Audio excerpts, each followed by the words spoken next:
Welcome back to the Long Leg Inn. Come, sit down and listen. The adventurers from Of Dice and Men are about to tell us a story. Alright, so this is the first episode of History of Pethuania. And I'm here currently with three of my friends / players. I honestly thought you were going to say something else there, going, friends, but Friends / acquaintances. Yeah. We like people not to that have associate. to hang around. We're not friends on game night. Alright, so first off, I'd like to just state, so History of Pethuania is going to be a series we're going to be starting up soon. AKA now. Yeah. It's going to detail the history and the past events of different areas in the world. Today, we'll be focusing on Flibbleton. Now, as most of you probably already know, Pethuania is the word I created, like 14 years ago now. It started off as a really badly drawn picture, and then it got put through paint by one of my friends, and it looked infinitely better. High quality. And then I actually went and paid for a proper commission, and I got that updated, and now it looks like a proper map, and I'm happy. But this world stays as it is, and it's dynamic. So everything that happens permanently changes the world itself. Whether it be someone just randomly deciding to kill someone for money, and killing the Archmage, which impacts on so much more, to someone turning around and thinking that it's a perfectly fine idea to go for a 6-month cart ride in the middle of an important campaign. But they're stories for other times. So everything changes, everything is permanent, whether I like it or not. Right. So, what this is going to be the history of Flibbleton in particular. What it was beforehand, how it came to be what it is today, what happened there, who was involved, and what situation it currently stands in at the point that we're recording this. Disclaimer, things may be different when you hear it because sessions happen and things change and I get sad. Alright, so, first up we're going to speak about what people I'm here with. Nailed it. Yay! Okay, so from right to left, that's me first. I'm Jerry, I run things, I'm in charge, mostly. Until people decide to do other things. In charge. In my head, where I write things that don't get used. Next up, we have G, who is also another DM, but we're not here to talk about my world. I'm just here to talk about Jerry's world. Yeah. Next up, we have Andrew. I am a player in Jerry's world and professional party wiper. That's a good title. Hi, I'm Cammy. I run a lot of beautiful male characters that more often than not leave bad scars on Jerry's world. It hurts me. I'm not really that sorry for it. I know. Okay, so first point we're going to go over is what Flibbleton was. How did Flibbleton get created? First off, here's something a lot of people don't know. Flibbleton was never called Flibbleton. Yeah. It's crazy because the new parties I've started, most of the people don't know, and they're like, why is it called Flibbleton? And I'm like, you'll find out one day. Like, that's a weird name. Most of the places in your world have like fairly fantasy-esque names. Celestris, you've got Esme, Mancourt, Evercombe, and Flibbleton. Yeah. It does seem a little out of place. It does not fit. And the reason for that is, a long time ago, there was this little town, seaside village, called Ramalia. And what it was it was a small place that ended up, had a population of about 50 to 60 people, and eventually it got attacked and wiped out by goblins and orcs. Now, the reason these goblins and orcs decided to attack it was because one of my previous parties, a long time ago, we're talking probably close to 8.5 years ago now. How many years ago, like, in-game? In-game? Yeah. Oh, God, that's it. About 50 or so? 50 or so? Less than I expected. It's a long time ago. Okay. But, so, what they did was they were currently on an adventure. They'd gone around and they had to kill this dragon. Now, this dragon wasn't your average dragon. It was a troglodyte that had been turned into a dragon by a miscast polymorph on an artifact. Did it keep the smell? It did. And it was interesting. Pleasant. I've never had to make a stink dragon before, but, you know, there's a first for everything. When the breath weapon comes out both ends, then you've got issues. You know, and the worst part is it's pretty normal, actually, for Jerry stuff. Yeah. All right, so what happened there was he ended up rallying and pulling this band of basically crap. Goblins, kobolds, a few commoners, some mongrel folk, all together and made this motley army of crap. Now, these adventurers decided to go out and deal with it because they had caused it through fun and interesting plot developments that I did like. That's really nice, a party taking responsibility for the issues they Oh, cause. isn't it just? That's a rare, occurrence. Okay, so what ended up happening was they ventured forth to attempt to rid the continent of this whole issue. And they did, successfully. By pretending to be him and ordering all of his army to go to separate random areas of the continent and make themselves at home. They then planned they were going to go around and deal with all these areas and mop them up one by one, easy. They'd, you know, piecemeal, separate. What they didn't think of after they'd killed the big bad stink dragon was that they had no idea where all these groups had gone.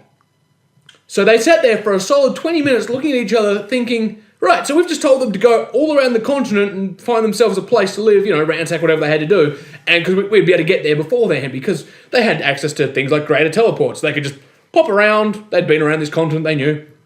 But they didn't know where they were.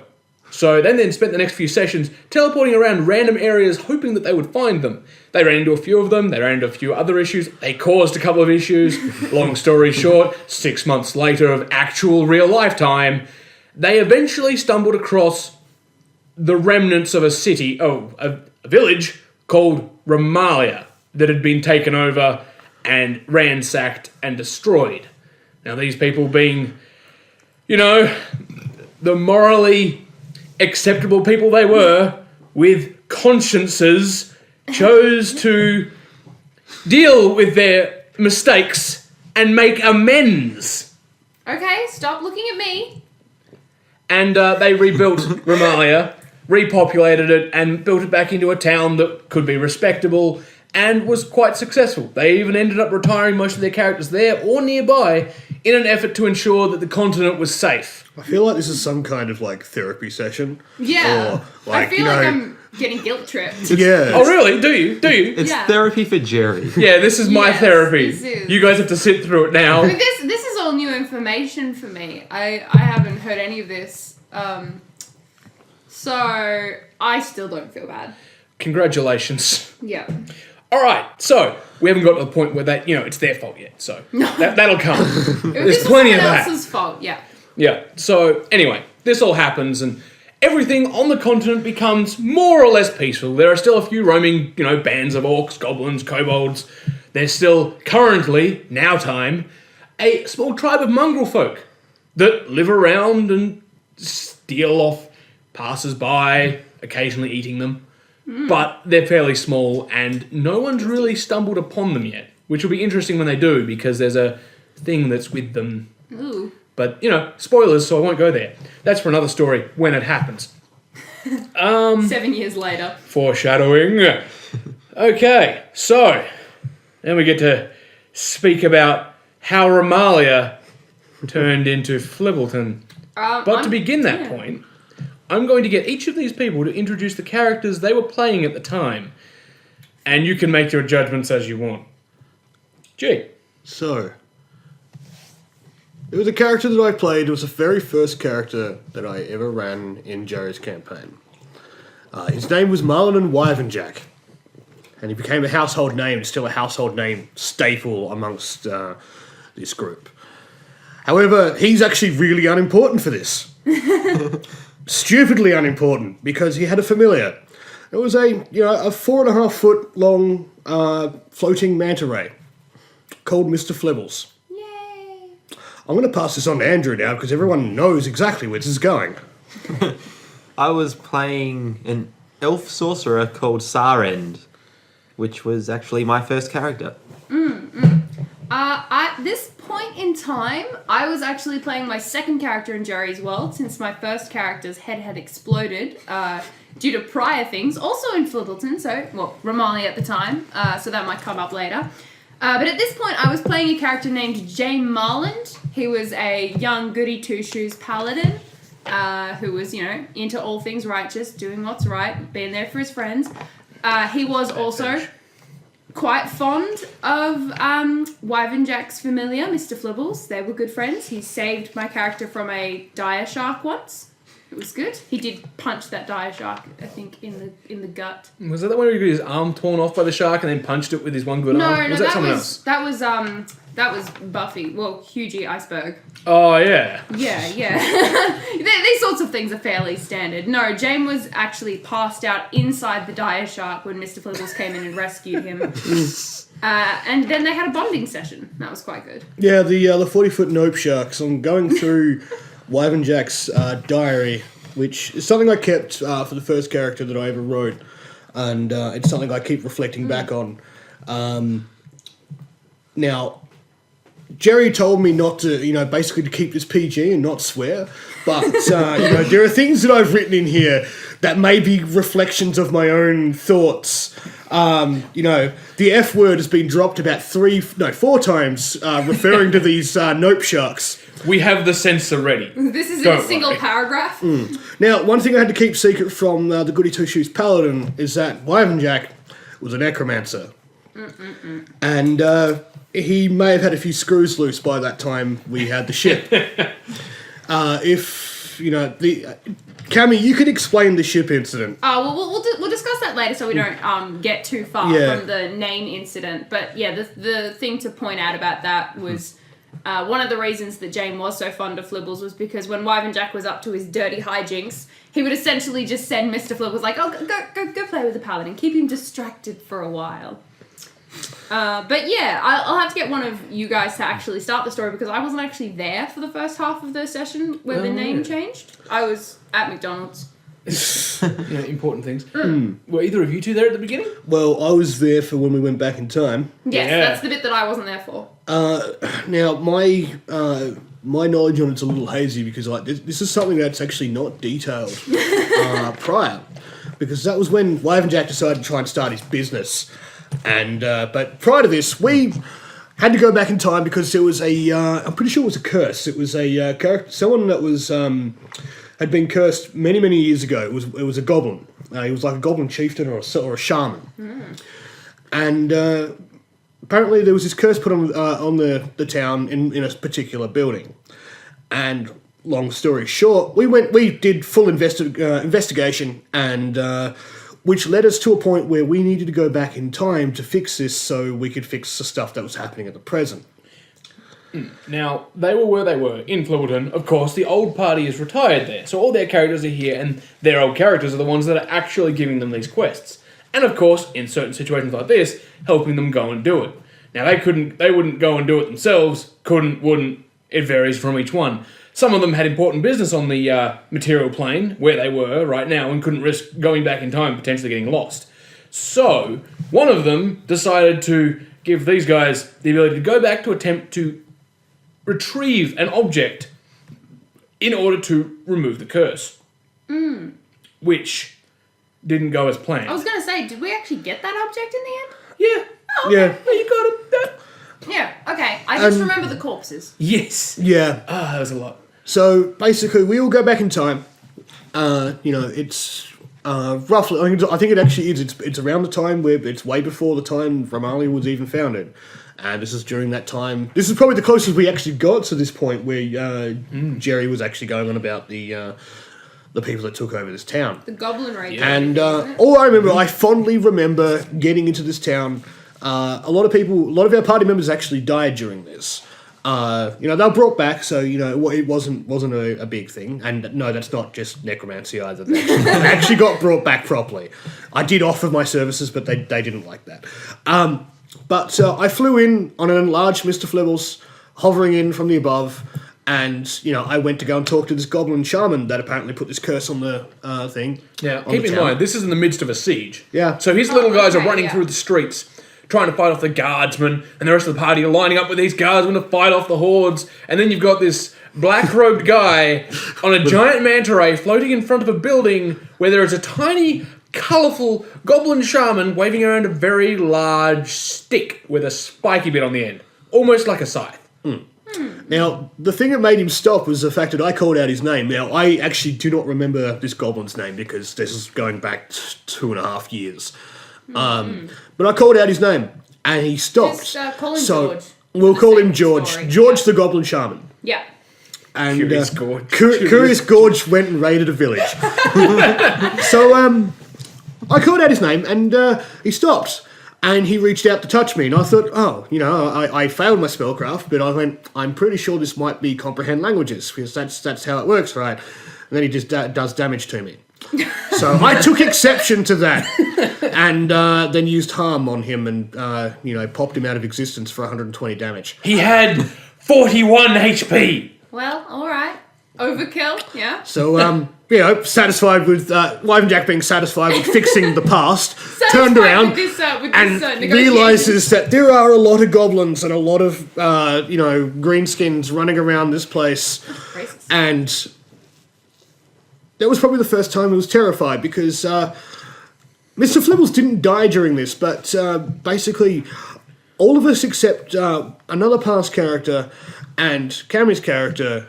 No, we weren't actually there for it. We came back after you. Oh, that's right. Yeah. You guys literally all died. Yeah, we party wiped in the past. So Yeah. how this happened was, I used to run really big sessions. We're talking 10 to 13 people. Okay, it wasn't quite that big. It was pretty big. I don't think it ever got to 13 people. I think it was- 9 was the biggest we ever It got was to. definitely That at 13 at one stage. No, not as in at this stage it wasn't that much. far. Yeah, okay. But there have been stages. At this point in particular, there was 9 at the time. Now, everyone else had wiped. They had all died. Unfortunately, there were a couple of people that couldn't make it to that session as early. And they walked in the room, and everyone just turned and looked at them and said, "We're all dead." And I'm like, well, hold on. They weren't there.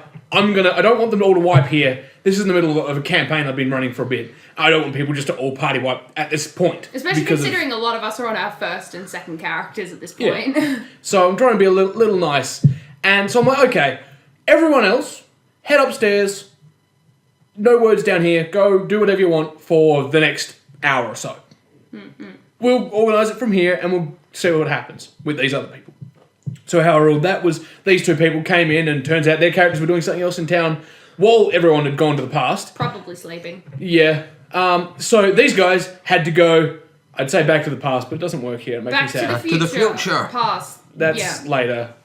You ruined So it. there's a lot of time travel. Yeah, it was confusing. So these guys go and undertake the same ritual and arrive back in the past. Mm-hmm. But because of the difference in time, they arrive after everything's happened. Yeah. So there's a few goblins moving around, picking the place clean.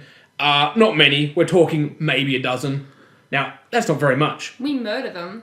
Yeah, Okay. well, because I was one of the people that basically, Jane was in Flibbleton when he found out, oh, hey, by the way, all of your friends went back in time and are probably in danger, so you want to go back and help them? He's like, heck yes, sign me up. And so he and Kia, the other character that was with us, we went back in time together and went to save our friends. Found them sort of spread about the place. He bit them over here, bit them over there. Essentially all dead on the ground. We're like, okay, try not to panic. There's some goblins, stragglers. We essentially take them out. I don't recall it being too hard. But if by not too hard, you mean one of you died? Did we? Yes. Did Kia die? Yes. No, wait, sorry, she didn't die. She was on negatives. You managed to stabilise her, and Okay. then the next part was probably the funniest part. But Probably lay on hands. Yeah, no, I do recall I had an item, was it, to get us back? Or was it yes, part yeah, of the ritual you or something had like that? a way to basically knock the ritual back into gear. Yeah, basically to send us all back to the future. There it is. And so I was like, okay, so what I needed to do was I needed to get everybody in the same place to do it. And I can't remember why it was I did what I did, but instead, I think it was because Kia was, lying at the start of where we were. And so instead of bringing her to everyone else, Yep. I dragged all like 8 of the other dead bodies all the way through town to the other side. This is why and, you know, Wife and Jack was in charge and then didn't Yes, give the naive 19-year-old paladin anything to do with, no any admin complex thinking. privileges, none of that, no. But essentially, we were a little concerned that I was running out of time because I was on a time limit Yep. during this, and so this just took up a lot of time, unnecessary time. Got to the point Yeah. where I literally had to get a stopwatch out and say, "This is how much time you have left. Go." I'm just like, pull. Oh. But no, I did manage to get everybody into pile, and I had about 2 minutes in-game left at this point. And so I thought to myself, I was all like, hey, I'm in the past. I could change something. I don't know what it is that possessed me to do this, but I essentially went to the building that I knew was going to become Town Hall in the future, got a knife, and just carved the name Flibbleton into the wall. And so we went back to the future. Everybody managed to get rezzed. And there was just sort of a lot of confusion. They're like, oh, hey, what's happening? Where are you? He's like, oh, you're in the Temple of Flibbleton. Sorry, the Temple of what now? Garl Glitter Gold in Flibbleton. Yep. Flibbleton. Yeah. It's always been Flibbleton. Yep. That was Wyve and Jack's Welcome Back to Life. That was, like, I look, honestly, in character, and it was also coming back down from upstairs, because we knew nothing of this. Like, as soon as we came back, like Jerry says, you like, you hey, wake up, you're you're on a alive. table, and you're alive. You're in the Temple of Flibbleton. I was like, you what? Temple of Flibbleton. I'd stand up. I was like, this is not another one of those dreams or something like that, is it? I haven't knocked myself out. Or, This isn't an angsty flashback. Yeah, this is some, because I'm running a fairly, lawful evil character that, has, ulterior motives everywhere he goes. And, of course, he thinks this is some kind of big joke. So he got an entire town named after his pet familiar, and for good reason. Amen. Amen, brother. We'll go on about Mr. Flibbles and... The very first Oh, combat yes. that Mr. Flibbles was ever in. So, I don't think I was there for we that. go to the Clockwork Nirvana of Mechanus. No, I wasn't. Yeah.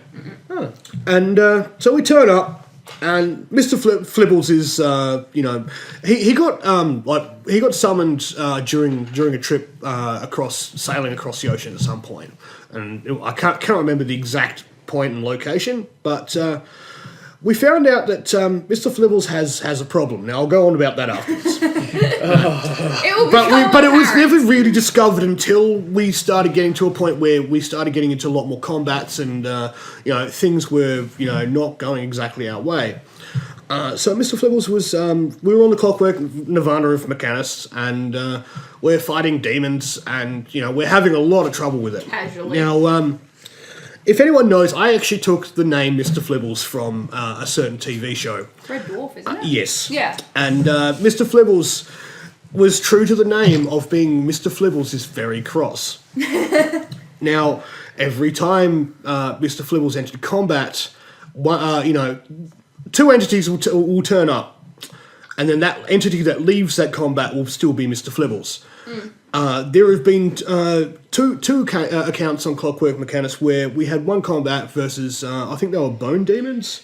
Chain Devils. Chain Devils.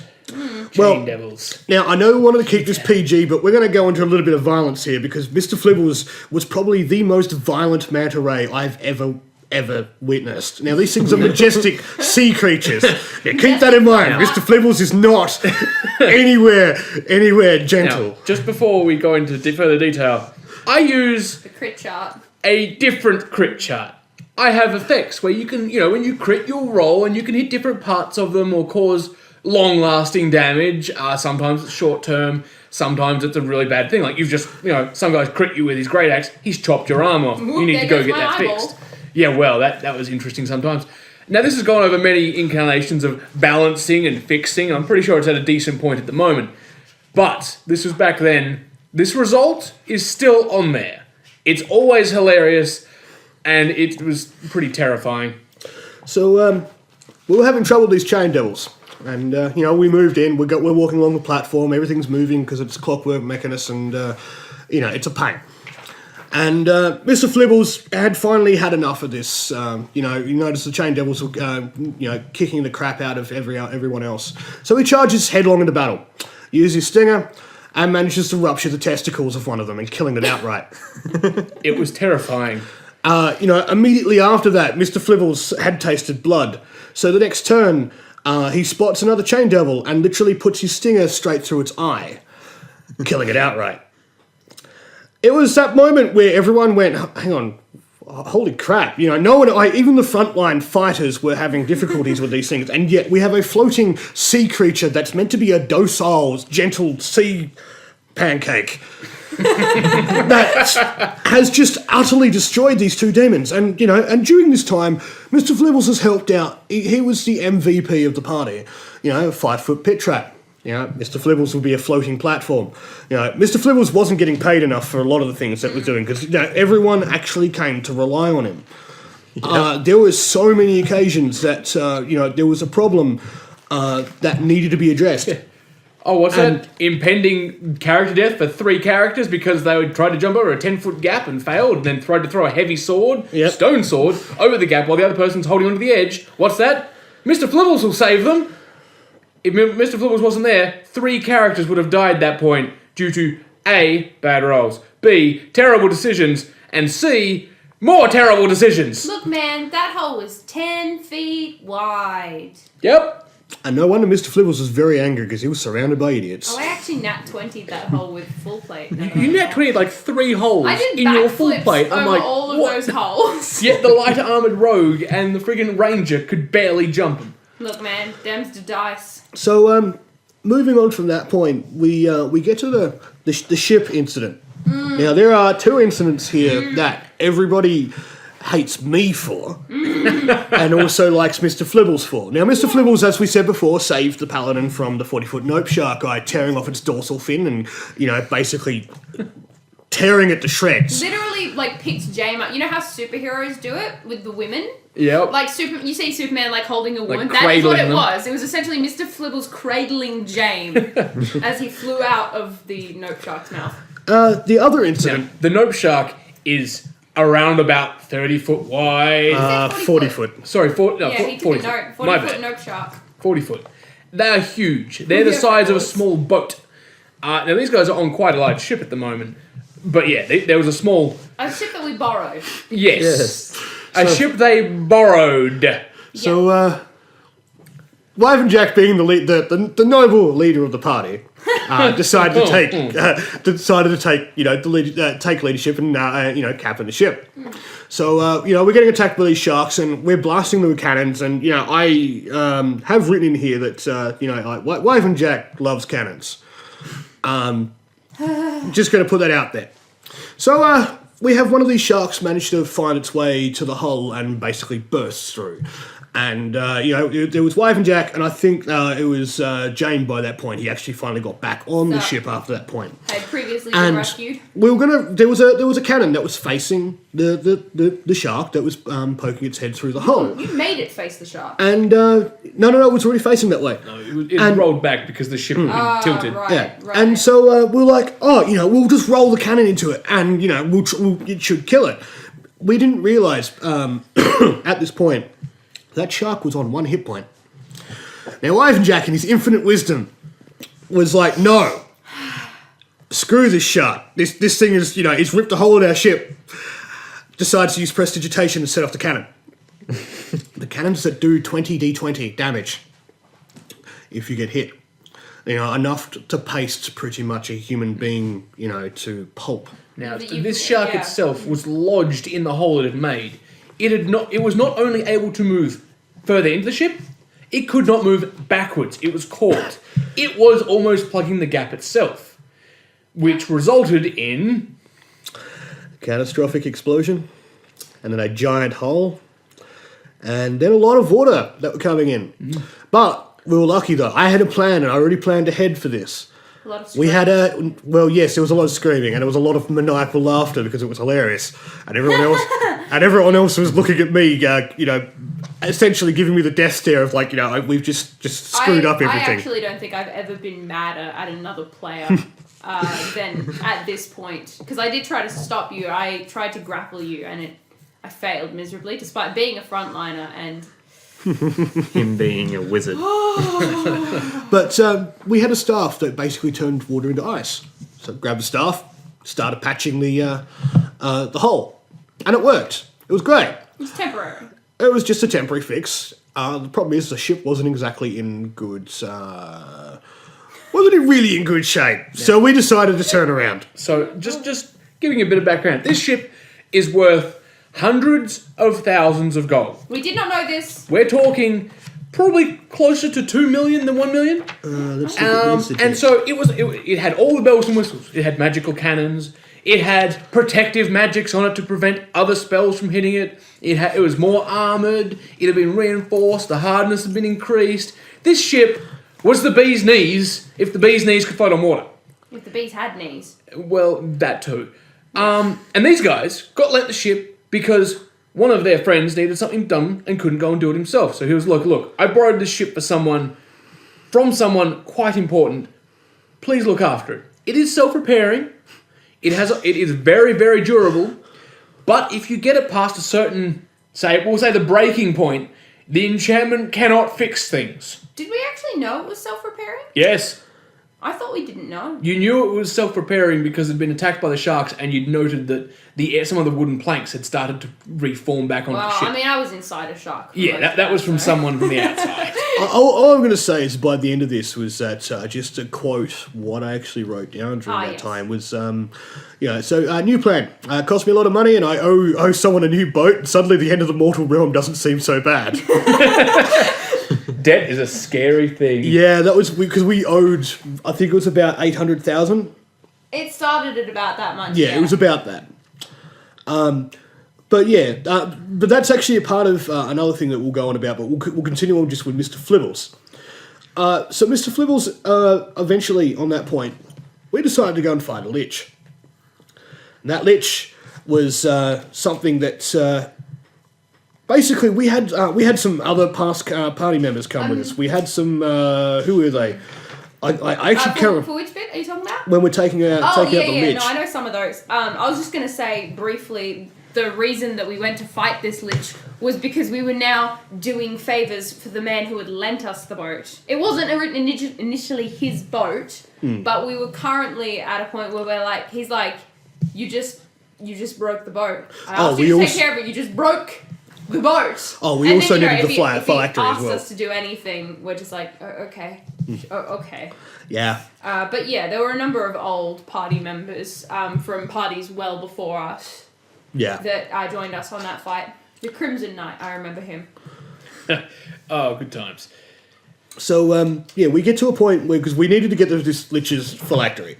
And this is back when, we had a few past party members come with us as well, because we were fighting something that was pretty much kind of a bit out of our league.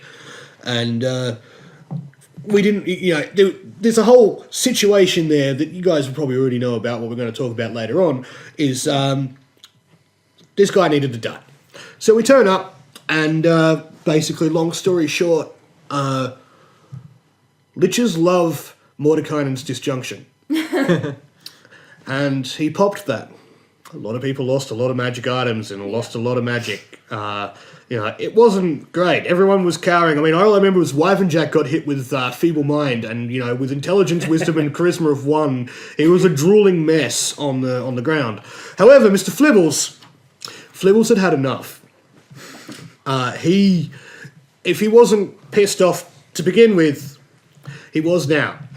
And using the old the crit chart. Now, technically, we can't crit undead, but we decided to work out where he would have actually crit the lich. He kneecapped him. It was whole. Knees? Yeah. Yeah, because they're bones. Yeah, alright, that's fair. So, Mr. Flibbles, charged in headlong and hit him in the knee. It was like a doctor with one of those tiny hammers, just. Yep, killed him.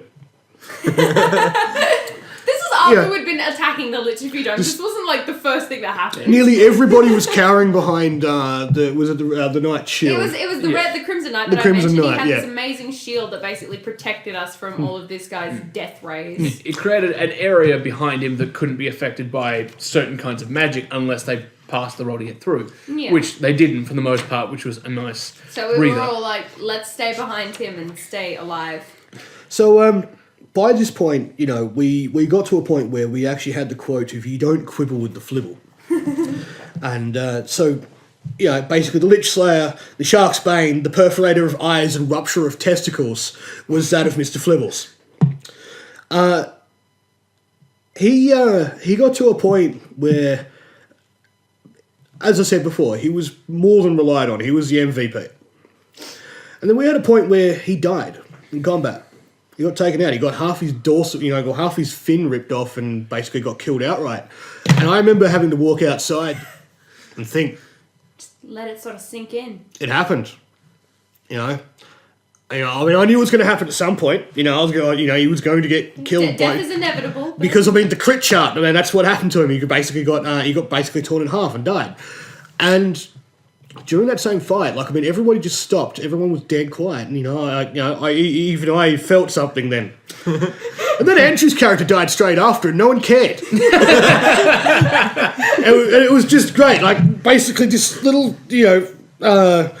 manta ray. Mr. Flibbles was the heart and soul of that party, that original party, to be honest. Which is interesting considering the following part. Yeah. Yeah, wow. So, basically there was a point. So, there was a point where, he died. And, I basically going about that, I was like, I quote, so, I do have a plan, but for now, Mr. Flibbles, you deserve the rest. We will meet again. And literally, about an hour's game, or hour time in game, we managed to get to one of the ancients. As far as we didn't know it was an ancient at the time, but it was actually it was Fistandor's forge.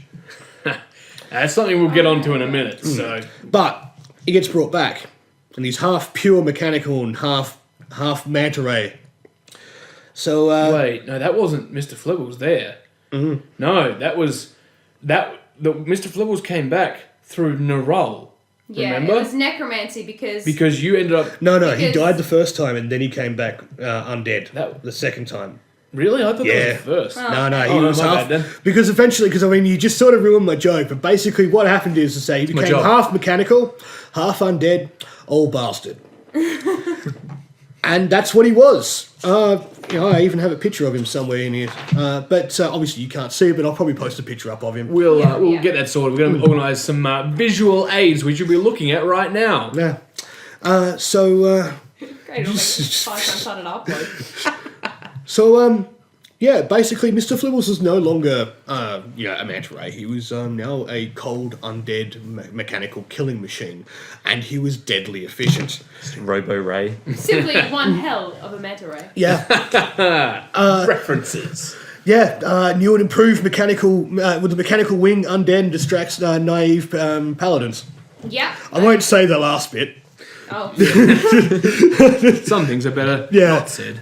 but he was, back and about. Murdering everything, and with Wyvern Jack he was becoming a true necromancer as a prestige class during that time. So every time, if Mr. Flibbles went down in combat or died, he would basically return to Wyvern Jack as sort of as a spirit, and then basically be summoned again by using material components. So he would come back and I was none the wiser. But basically, to finish up with Mr. Flibbles, now, if anyone who has a keen eye and has seen the new map, that is Mr. Flibbles' final resting place, or rather, Wyvern Jack's final resting place. Just to the west of the Sirak Ocean Yep. title on the Yep. map. You'll see it You in all can't. his glory. And as you do, salute as you go past. I like to believe. I like to believe that Mr. Flibbles is actually still lurking in that part of the ocean, and I'm hoping it happens one day, and Jerry actually A ghost decides of to do it. necromancy. Because basically, Sorry.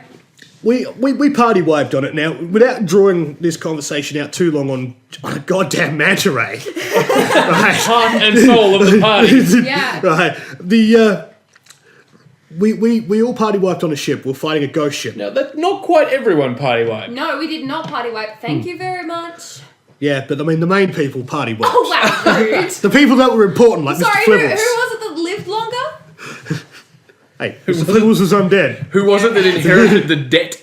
Yeah. That's the only thing that made Wyvern Jack laugh, honestly. But we're fighting a ghost ship.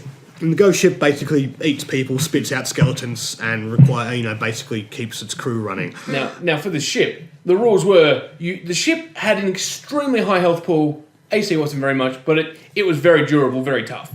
To kill the ship, all you had to do was kill the crew. And its crew were a bunch of skeleton goblins. I mean, to be fair, like, we weren't on the other ship. Like, we weren't able to easily board it. We did manage to get a few people over there because at this point I had Taddy and I had a flying mount, so I got to go over there.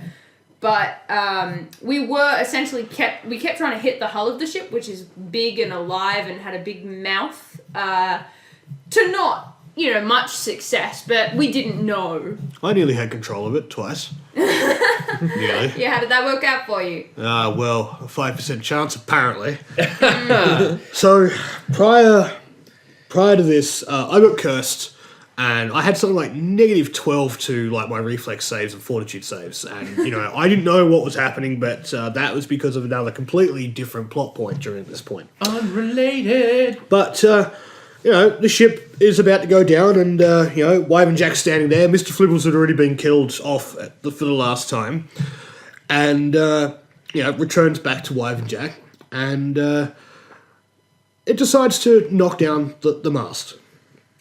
And Jerry says around to the rest of the table, there is a 5% chance that the mast will land on you. It looks at Cammy. Cammy's fine. Looks at Andrew. Andrew's fine. Looks at the other party members. The other party members are either dead or dying or dead. I was currently on the other ship. I know. I remember Blah's character was pasted by a cannonball. Yep. He just sort of. And then Jerry looks at me, rolls a percentile dice, and he's like, "Oh, I need you to make a reflex save." And I was like, I think I remember. I got -6. Now the DC for the save was not high. It was an 8. You need to get higher than an 8. But because of the curse, it made it a little harder. Yep. And so Wyvern Jack went down with the ship. And he's at the bottom of the Syric Ocean with Mr. Flibbles It's under a mast. Shipwreck Whirlpool, isn't it? Not quite. No, we were past that. Yeah. Okay. It was near Shipwreck Whirlpool, though. It was around there. A couple of days' travel from Hithrock by boat. Yeah, that's where we were trying to get to at the time. Yeah, with your goblin crew that you coerced. That's right. Yep. Yeah. Blew their house down. Yeah. Oh, what's that? You're not going to come with us? Hold on. Explodes house. How about now? Wow, I actually forgot about that. And Yeah. what resulted in that was that the debt that we inherited, Wyvern Jack inherited.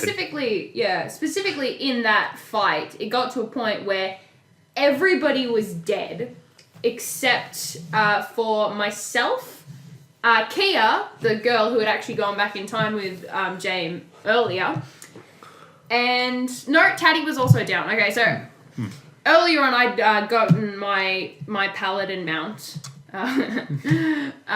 which ended up being a dragoon. A dragoon. And more importantly, his name was Theodore Tatsworth III, or Taddy for short. But at this point, so I'd used him to fly onto the other ship. I was fighting some of the skeletons. I do remember when things went downhill and when both Blah and G had died.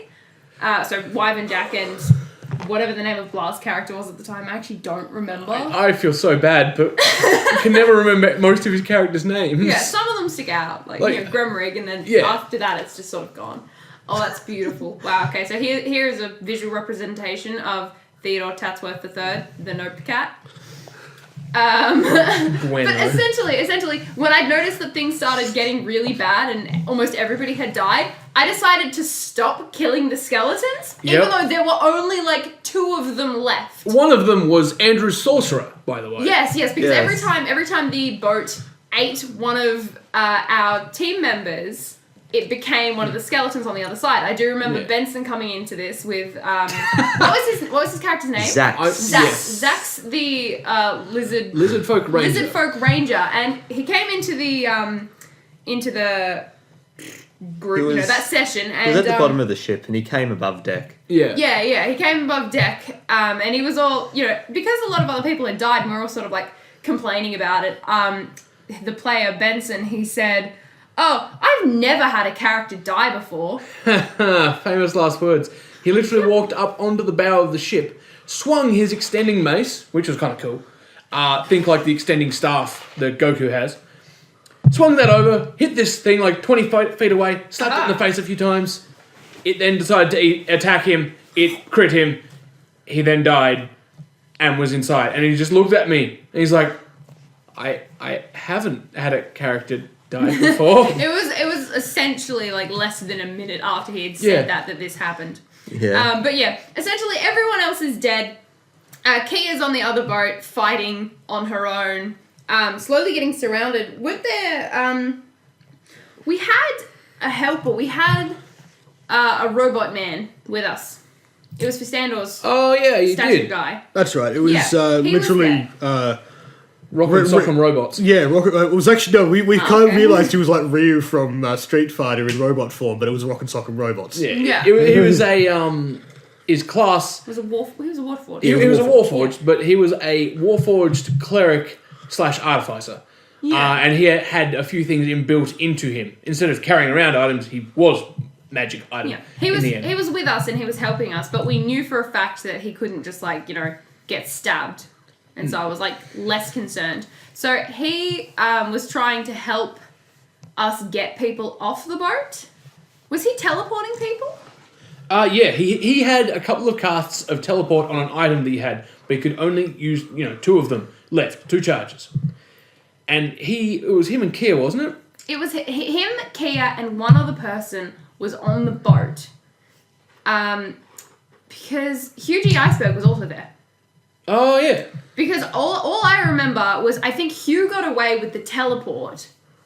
So he That's was right, gone, then he came and back. then I was like freaking out because I was back on the end, like on the ghost ship. Taddy had died, and I was like, "What do I do?" And then I got out this plush griffin that I'd gotten as a reward for helping out one of our good friends from Flibbleton. The archaeologist, who is a major character who we will We'll get to that very probably soon. discuss. So remember the name archaeologist. Don't call him an alchemist. I made that mistake like 7 times. I don't know. There's pretty other choice words for him. Either lot of people didn't like way, he gave us a number of our quests, and at one point he let us pick a reward, and I told him I wanted a griffin, and he gave me a plush toy of one, which I gratefully, took. When I was on the boat, I knew it was magical, so I looked around in it, found a switch on its neck, flicked it, and all of a sudden I was like floating. I was strong enough to hold Taddy and pick him up and sort of start floating back to the other ship. We're running out of time. People are dropping. The enemy boat is going to kill all of us if we're not careful. And I remember floating away with Taddy.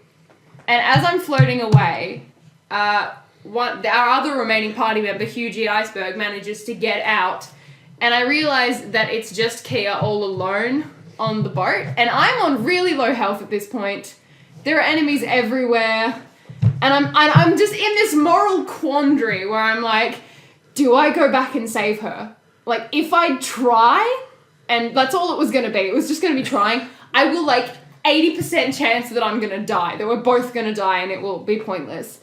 But eventually, I wanted my character to live. I liked him a lot. But I decided to stay true to his nature, and I was all like, nah, I'm going back. So, prior to this, now you're missing the one key point. Yeah. The conversation between Cami and Jerry was that remember that you're coded good. You're not coded stupid. Lawful good, not lawful good. stupid. Wow. Yeah, so you're lawful good, but not lawful stupid. I don't know why I'm saying chaotic. Yeah, so you're lawful good, not lawful stupid. Now, prior to this, as a joke, I actually edited Cammy's character sheet and put stupid next to good. This is what, a couple of No, weeks ago, wasn't it? My character sheet literally said lawful stupid because G had edited it while I was out of the room, and I just sort of left it there. And yeah, like about 5 sessions later, Yeah. Jerry made that comment, and I was all like, I'm afraid you're wrong. So I picked up my character sheet, pointed it out, and I'm like, I'm going back. Now, it's worth mentioning here that at this point, Andrew's character, who the sorcerer, was currently on board the other ship as a skeletal sorcerer firing magic missiles. Magic missile. That's right. Like, he came so close to killing them all. Yeah. It was a little bit funny. It was the most successful he'd ever been. Had he wasn't died in that actually fight again, Andrew? What? Had he died in that fight again? He got eaten, I'm pretty sure. I thought it wasn't he in the crow's nest, and No, when the that mask was fell that down. was I'm pretty sure that was during the shark fight. Oh, okay. I just It was during one of the remember boat being in the fights. crow's- I was in the crow's nest. When I saw enemies approaching, I started climbing down the crow's nest. I Yeah. Fell failed. off the ladder. I fell off the ladder and died. Yeah. Yeah. High quality. I got resurrected and decided I want to be in the crow's nest and climbed back up. Beautiful. Good times. But I mean, we did actually manage to survive that. Yeah. And Kia's player was gone, so we just sort of left her out. Wait, No, she was still there then. she wasn't there afterwards because it was just. Oh, me you know, and 'cause Josh. she had, because Kia's player ended up leaving a little earlier because they had to go back for something. They were doing something in the morning. We normally play quite late. So at this stage, at this stage, I think it was like 1 or 2 in the morning, least. and they were like, well, we've got to be up in 6 hours, so we're going to go. And we're like, yeah, okay, that's fair enough. We'll just brush you aside, and you can just bump in next time. You're alive, you've survived, so it's fine. But yeah, and then so it was just James and Hugh sitting on a cliff, looking out at all of their dead friends. All of the dead friends. And We weren't the debt. really looking at it anymore. They all sunk. I just found the actual debt, Yeah. the numbers. Yeah, It no, was I have a number of- 889,000. 889,000. By the time it got to me, it was already down to 400,000. Because for whatever reason, despite the fact that Wyvern Jack never liked James as a person, you know, obviously having differing interests, he did sort of realise that out of most of our party members, he was probably one of the more responsible ones. It was the only person that was lawful. Yeah, well, And that was the only thing Yeah. that made sense to him to, like, if, Wyvern Jack's dead, he doesn't care after that Also point. true. So Yeah. for whatever reason, when Wyvern Jack died, the company that he had founded, Wyvern Jack Enterprises, the estate that we now had in Flibbleton, and farmhouse. the 400,000 gold debt all transferred to James, and I guess Wyvern Jack got the last laugh, really. Yeah. Good times. May as well have been the reason. You definitely got the last laugh because even when you were dead, James never knew you were evil. He actually never did. I remember because I said I was gonna draw a comic of him, like, you know, finding your body, like burying it, and then just, you know, once everyone was gone, just detect evil and starts glowing. He's like, whoa, no way. But I mean, we've wandered quite far in the story from Flibbleton. Yeah. Right. Yeah, we've got a few other things. Well, that's the Minimal brief history of Mr. Flibbleton. Flibbles. Yeah, that's Mr. the Flibbles. This is the I subcategory. mean, as a little, you know, close off for Mr. Flibbles, I found in one of my books one of the songs I started writing because I've written a few like tavern songs for Jerry's World, and I was trying to write one for Mr. Flibbles, but the only lines I ever wrote were, "Let me tell you a tale of a terror from the deep. Hear the wails of women and grown men weep." That's it. That's the end. I don't know. It's an accurate description. I'm just saying, my only sentimental thing is that after Mr. Flibbles happened, is that every now and then, you know, I just sit there and I watch documentaries on manta rays of just how gentle they are, and then I look back on Mr. Flibbles' carnage and murder, and then have a smile on my face. Now, there was one funny part later on in this campaign they were on where an enemy of theirs decided to attempt to basically resurrect revenants of all their friends who had died along the way, whether it be past characters or past familiars. Now, I rolled it all randomly. Mr. Flibbles was amongst them. The very first thing he does is he charges one of their party members, He crits them. He stabs them with his stinger straight through the lungs and almost kills him. This is when they're around about level 14 now, was it? Yeah, it's something about like that. They're pretty high levels at this stage, and yeah, just this familiar, just blam! Enjoy your suffocation and death. And weren't all of the ones that you raised actually at the level that they were at Yeah, when they died? they were all the Because I exact remember same. Frida came back and she was like level 2. Yeah, so she was like sitting there pitifully trying to slap She literally someone. tried to wonton wink her way out of that fight. Mr. Flibbleton was level 6. Yeah, level 6, there you go. So like at least double his level at this point, Yep. and still can't keep up with him. It was actually very funny. Yeah. And that was great. I shed a tear. Okay, now... Back to Flibbleton. Back to Flibbleton. So, the way I run these things is a little different to the normal canon world of the Pantheon and everything. So, the normal Pantheon is there, but I have a set of rules that I'm not going to disclose. They're secrets and they're mine. Don't look for them. I like how you pointed to the microphone. Hey, I'll point if I want to point. Shut up. Stop pointing at G. What's the point? Okay, so currently at this stage there had been some shenanigans involving the gods in the past, namely with the party who had retired here, and so they... Party number 1. We'll We'll refer to them as party number 1. We'll refer to them as party number 1 for now. Party You know who numero you uno. are if you ever listen to this. God, don't listen to this. Yeah, don't hear what we've done to your people and your land. Okay, so long story short, these guys screwed up a lot.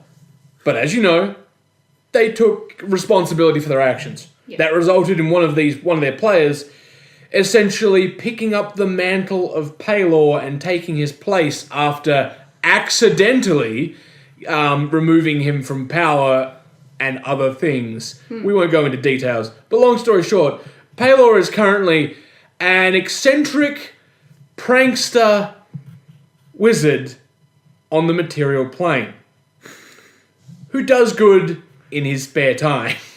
Yeah. So these guys were receiving jobs from him because he was living in Flibbleton. Now he had, yeah, also because we owed him big time. yeah, he was the one that they destroyed the boat of. He was the one that borrowed the boat. You're going to drop that Yeah. name? I've already dropped it. I've foreshadowed this. Yeah, okay. The archaeologist. Yeah. Yeah, he Just was. so we know who we're referring to. Yeah. So the archaeologist, that was legitimately his character name. Their party decided to name their characters after professions. We had the blacksmith. He was a smith, and he was black. Yeah. I have creative players. We have the cartographer, who was a cartographer. He was a druid, believe it or not, that travelled the lands, writing down everything, creating maps of everywhere he possibly could.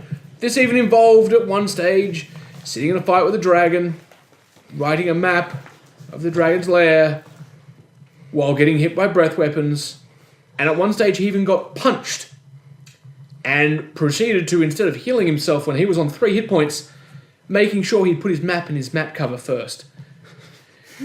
Priorities. Yeah. We had the merchant. Now, these guys actually did find out the merchant had his real name that he just refused to tell a lot of people. But his real name, first anyway, was Lathurid, and he was an elf. And he was not quite as eccentric as the rest. He was still a little out there. But he was, think like a gunslinger from the west. Only he uses wands. And he had, at this stage, about 83 different wands. All lined up in a magical cloak that was basically a cloak of holding. So he'd just reach into his cloak and pull out a random wand. Reach in with his other hand, pull out a different one, fire them both off. He never actually looked and saw what they did. He was like, I have this many in there. I'll pull out these ones. What did I get? Oh, well, let's find out. So that was always interesting. And there was a few quests in there involving granting the party a couple of these to help deal with problems. Whether they dealt with problems or made them worse, well, that was very situational. But the blacksmith, we'll go back to him. He is the one that is not eccentric. He is very much down to earth. Straight-laced. Yeah, unlike all the others. He was the one that kept him in line. Now, unfortunately, throughout things that happened in his past, he doesn't have a body anymore, involving gunpowder. We'll get to that. That's different later. Yeah, that's another mark on Flibbleton. Yep. And so they managed to, through using a few things they'd found, transfer his soul from what was his shell of a body that doesn't exist anymore into a shell they made.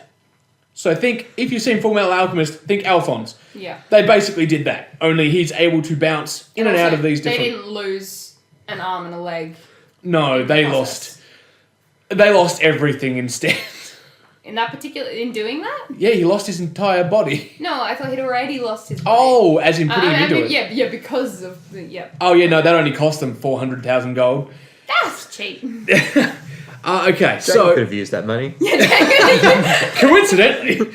And the blacksmith, he had several different bodies that he would bounce in and out of for different means. You know, one for fighting, one for building things, one for walking around town and not One getting for looked at going to weird. weddings. Yeah, well, he had... He had a funnily formal enough, one? he did have a formal one. It even had an inbuilt metal afro. Okay, yeah. He's alright. never used that since. Okay, we'll have to give him the occasion. Please don't. All right. And then next up, we have the gnome. The gnome is a point we will come to soon. The gnome is a very unpredictable character who... His catchphrase when he was playing was, "I'm going to do this." And then I would respond with, "That probably isn't a good idea. It may not end well. You've got to make these rolls though." And he'll be like, "I don't care. Rolls dice. That turned out just as expected." Every single time. So was the gnome actually part of party number Yes. uno? Ah, I wasn't actually sure about that. I knew he was a part of an old party, but I didn't realize it was the same one. He was one of the same party, but he decided... Oh, and there was the one other person was the Planeswalker? Was he one of those? He was not a member of the party. Okay, alright. No, that was something completely different. Coincidentally, that'll come up later on. Yeah. But, so, the gnome was a sorcerer and another thing, which will remain unknown because it's a very important plot point currently. Okay. But what's been happening was, with now that... I'm nervous. Was he was retired somewhere else. He had made a few other points and ties in the world that he wanted to go and retire with and work over there rather than at this crappy village, as he referred to it, where others wanted to deal with their moral issues and quandaries with life and death. So he buggered off. He went off doing other stuff with his trusty flying carpet. But he'll come up later. He'll come up later. You'll know him more. If you don't already... I think at this point, anybody who's like... Well, okay, a lot of the people that have had adventures in your world already have preconceived notions about the gnome and preconceived feelings, mostly negative, I imagine. Yeah, especially towards considering the the gnome. developments. Yes. How about any interaction with him? Really, Hey, I have had 2 players like him, Really? and I don't know why. They Yeah. just liked him. I mean, I've specifically said that this gnome is one of the few people that Jane ever actually hated. Yeah. Could not deal with him. And that's fair enough. He was a fairly tolerant person, so that's... Yeah, the gnome is just very... The gnome. Yeah, that's a good describing word. Okay, so so the Pantheon is different. And then I have a custom Pantheon that I've been working on for quite a long time. Now, these things called the Ancients were around in the world a long time before. If you've ever read through Greek mythology, they were inspired by the Titans and how the Titans came about. The gods came about. The gods imprisoned / killed the Titans, and then the gods were reigning. That is similar to what happened in this situation. Anyway, the Ancients had all been sealed away through different means, whether it be the gods teaming up, beating one down, and then sealing them away, or the Ancient realizing that he didn't want to cause any more issues or damage to the world and simply peacefully gave across his domains. Now, this is all very varied based on which one it was, but there are 8 of them that people know of. I'm not making anything completely concrete. So, what happened there was each of the Ancients were imprisoned in different ways, and they're all very important to the plot, which we'll come around to. So, first up, Fistandor. Fistandor, a lot of people laugh at the name. Yep. Fist and and door. Yeah, that's a thing. So I'm only just remembering the other incident regarding Fistandor's name. We'll get to that. Yeah, I don't think that can Yeah. be forgotten. We will do a comprehensive tale of their travels Yeah. in another point. Because otherwise we'll be here literally all night and all day and possibly all year. Yeah. So, Fistandor is the ancient of creation, innovation, and life. He's often depicted as a fairly cheerful, peaceful-looking old man with a beard, red robes, and he's pretty much the nicest guy that you'll meet and deal with. Mm-hmm. Next up, we have Shorai, who is literally Lady Justice. She is Babin. Yeah. I made sure. Don't worry, guys. Shorai. I made sure I am that. Kill me how many times I've made that joke. Every time.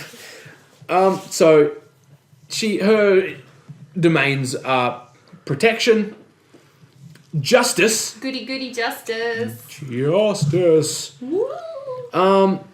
And she is generally quite nice. She is fairly strict. She, in fact, has a city that is currently dedicated to her, which is a nice bastion of places that people can rely on. Yeah, that's... I mean, most people know already, Yeah, but that's that is Maktar. Maktar. Yeah. And they currently run the Protectorate of Law. So, one of the things that is interesting about Shorai currently is that there is a lot that has happened around Maktar. It's become almost like a focal point for several different people's adventures and campaigns for one point or another. It essentially became a lot of parties Flibbleton. Yeah. What Flibbleton was to us. To party numero duo. Yeah, we'll go with that. All right, But so... it's essentially the Wyvern Jack party. Even though Wyvern Jack wasn't there for most of it, I think it's safe to refer to that party as the Wyvern Jack party. Yeah.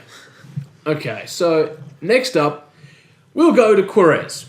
Now, Querez is a very neutral person. She is the ancient of elements, nature, and time, essentially ensuring that everything follows its natural path. That's all very neutral stuff as Yeah, well. Like, so, fires rage and destroy villages. It happens. It's what fire do. get over it. Yeah, Jeez. it's natural order of Ain't things. my fault your orphans died. Stop crying if you're on fire. Go jump in the water. Hey, that orphanage attacked me first. The rain will Hey. deal with it eventually. Orphanages. There's another story. That's definitely for another time. So, Make that a podcast in and of itself. Yeah, the story well. of how little orphan Timmy became a mass murderer. Okay. So, we have Mers.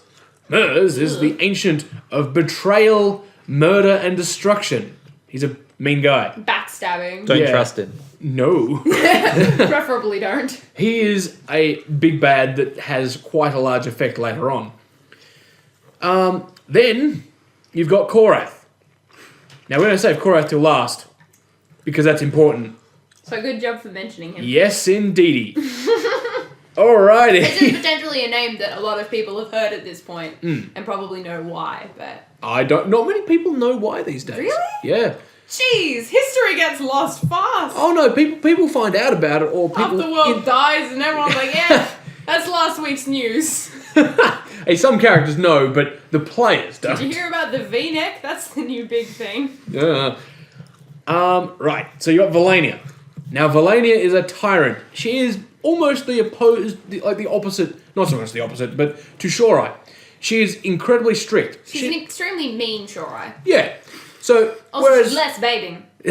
Well, I mean, you haven't seen it outside the armor. Yeah, so. I was gonna say, I haven't seen inside it. I'm just assuming. Okay, so whereas Shorai would catch the orphan trying to steal the apple and say, no, you can't do that. We'll teach you another way of doing things, and you can be forgiven and find a better way of living. And Valania is like, foolish orphan, you should not have crossed me! Basically, and then chop runs off the them hands. through, yeah. It's probably not run them through. Chop off the hand, maybe their arm. Think Judge Dredd. Yeah, only... Judge, jury, executioner. Yeah, basically. There goes with Judge Judy. It's not that bad. I don't know. This is a bunch of baloney. No, Judge Judy's great. So imagine Judge Judy as Judge Dredd. Judge Judy, Valania. Judge Judy Everybody. is just female St. Cuthbert. Yeah, whoa. All right. There's another one. Alton. Alton is the ancient of trickery, chaos, and luck. Tomfoolery. Yeah, he's a great guy. I like him. Shut up, G. He has his moments. Yeah. But mostly, I'm like, He's a good guy, but he plays one too many jokes for people to actually like him, unless they like the jokes too. which mostly the people he's playing the jokes on don't. But he's still a good guy. Then you've got Rictoros. Rictoros is the warmonger. He is war incarnate. Think Ares, but on a bad day. He's literally fight me, bro, as a deity. Yeah. Actually, yeah, he is the jock. Oh god. He is a bit. The maternity. So if we're gonna associate each one of the ancients with like a high school cliche. He's the jock. Who's the nerd? Because Alton's the class clown. Yeah. Is it Fistandor? Yeah, Fistandor. Yeah, okay. Yeah, okay, got it. Yeah. Right, so... Fellaini's just like the mean girl. Okay. I'm going to be thinking about this analogy over here. Okay, you do that. You do you. So who else who else is there? You have missed one of the most important ancients. Oh no, this looks bad. Come on! You're the one that wrote this, Jerry. Hey, yeah, I brought What's a lot of missing? stuff. What's missing from your cliches? It's a good one. Good one. Yeah, come on. It's the one that we never released and then got a little sulky because everybody forgot about him. Yeah. You know the really flamboyant one? Oh yeah! Oh yeah! Darylith! I love I always think Daryl Lee. Because you give And I suddenly get hungry. So Darylith is the ancient of beauty, love, and song. And he's a merry old chap. Yay! Everyone likes Darylith. We forgot about him. Yeah, We didn't forget about him. Nobody told us about him because nobody else cared about him. Not our fault. It was kind of funny. I think it was just subliminal messaging that's saying that bards are useless. Oh! That's what it was. There's a great D&D resource website. I can't remember what it is, but it's just like, D&D resources for all people. And bards. Bards are people too. Okay, so they're the ancients. And the last one, the one I've mentioned already, is We'll go back. Korath. Now, Korath is the worst. The Scourge. Yeah, he is... I don't know, Mers is pretty bad. Mers is at least fairly localized. Yeah, but like what they're representative of? Yeah, okay. I think they're equally bad. Yeah. It's just the impact that they've had in recent history. Yeah, okay. Korath stands out a bit more. Fair enough. So Korath is the ancient of contagion, death, and control. Sounds pleasant. Oh, you joyous fellow. Anyway, this big campaign arc that this party went on from Flibbleton, that thing we were talking about. Bigger than it was meant to be. Yeah. At one stage, they had gone through, they had released Fistandor, Fistandor was the well, okay, we should start with Korath's origins first of how that was released in the world. Korath had been contained a little differently to the others. Because the others, each one of them had a specific kind of containment based on who they were and what their powers were. So Korath, they couldn't contain him usually because what he does... He's a party pooper. His diseases aren't exactly all biological. So he can rot something or wilt it simply by touching it. He can touch iron and watch it rust thousands of years in the space of seconds. So even magical barriers could only do so much. So what they did was they trapped him in the body of something else. Now this something else was something small and insignificant that they could trap quite easily. It was a large bug, wasn't it? Yeah. It was a bug around about the size of a chihuahua, only more ugly looking and probably not as aggressive. Anyway. Wait, bug was less aggressive? Than a chihuahua, yeah. Have you had bad encounters with chihuahuas before? They're angry little dogs. They're called an angry tremble for a reason. Alright. Okay, so these guys went out on a mission to go and deal with this small rival company at somewhere called the Portal House. It wasn't a rival company, was it? Yeah. Arcana Industries. Arcana Industries wasn't there. Yeah. Yeah, that's Wyvern Jack's origin. Yeah. Is that where it started? I was an employee. That was where Wyvern Jack started. He was an employee there that lost his memory. Okay, alright. There are things I don't know. That's when I acted entitled and drew pictures of cats. I thought that entire place there was the thing with the people with the tomatoes. The bandits that we gave free tomatoes that G had mysteriously made taste like poop. Yeah, no, those guys were just squatters. Yeah, but I thought that's what it was. I don't remember Arcana Industries being involved in that. Ooh, this was way before then. Mm-hmm. Yeah. So you guys, they went through there, and this was a portal house. So it had a secret room in the bottom where it had a portal, think like a Stargate. Very much like that. You could go to different planes. They'd set up, the archaeologist and his party had set up little outposts here, there, and everywhere. For no particular reason. Cough, there's a reason. And one of the options that had a protected code on it was going to the prison of some of these beings, some of these ancients they'd locked away. Because since the archaeologist was Paylor, this party was in the know about what was happening, and in fact played a very minor part in ensuring one of the ancients remained in prison. So at this stage, there'd been a few things, and I'd set up a bit of a plot, and I had to think about how to bring this about.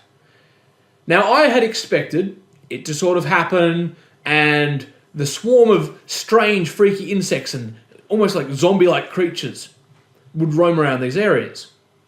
Anyway, the party would come, they would deal with it. It would be a very much like a zombie-themed area with the slow zombies that try to bite you and are very infectious and dangerous and things like that, but they're fairly weak. Now, these zombies weren't your classic, disease zombies. They'd basically been possessed by parasites. And at one stage, one of these parasites attacked the party. I was going to say, I kind of imagine the parasites like the things from...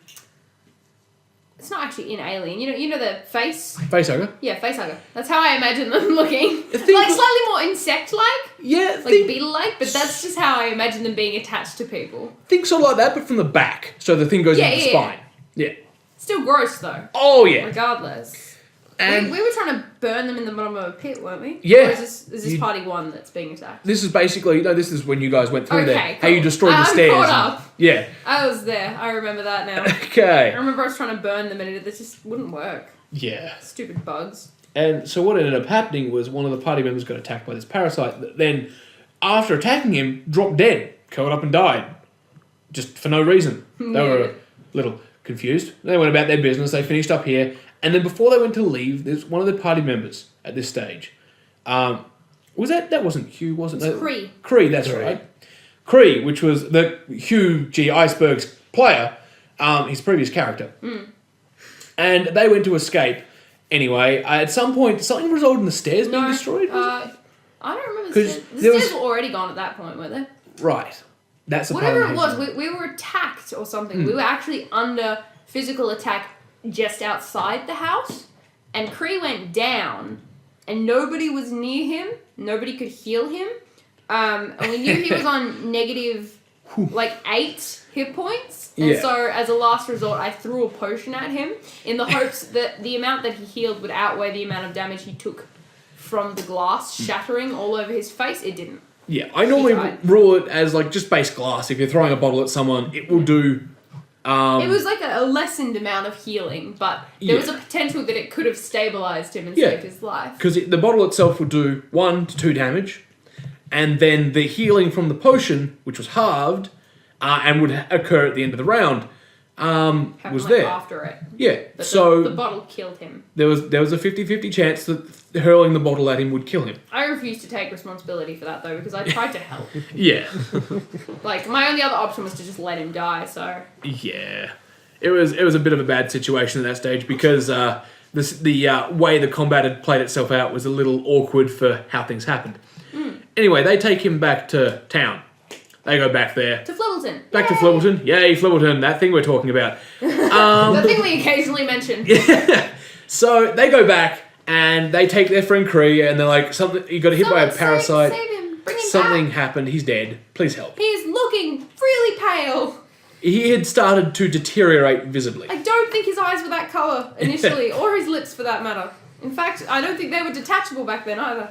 And so what happened was they showed the archaeologist, And now to this point, the archaeologist had always been smiles and laughs, and he'd never really been serious at all. No, Which it'd just been annoying up to that point. And then as soon as this happened, he all of a sudden went very grim, and everyone on the table just stopped and looked at me strangely. Yeah, you know something is like going down when the jokester character starts being serious. You're like, yeah, we're all gonna die. And so he explains what the information he thought they needed to know. Now, how I got this was I messaged the player, and I told him everything he knew, just to refresh his memory, because it's been a long time since he played. And I was like, these guys are coming, this is going to be the situation. What will you tell them and how will you word it? And he sent me back some things that were very sketchy at best, and I had to interpret them to the best of my ability. That was hard. Don't ever tell me the name of the person that Oh, I don't plays intend to. like him, because I don't want to know. Yeah. For their own safety, I don't want to know. And so he ended up, giving them the information. So I was giving them the information as him, but using what he told me as a guideline of what his character was going to say. So that caused some issues there, now and later. But long story short, they now knew that Kree had a powerful being in them, in him, that wanted out. They couldn't let it out, because that would be worse. While he's in there, his power is reduced and he can only do very limited things. However, the longer it progresses, the more power he will gather and the stronger he becomes. Eventually, he will take control of the host. So, Should have put it in like a sloth. Or some sort of small marsupial. yeah. So, as it stands, they're on a time limit. They need to find something to fix this issue.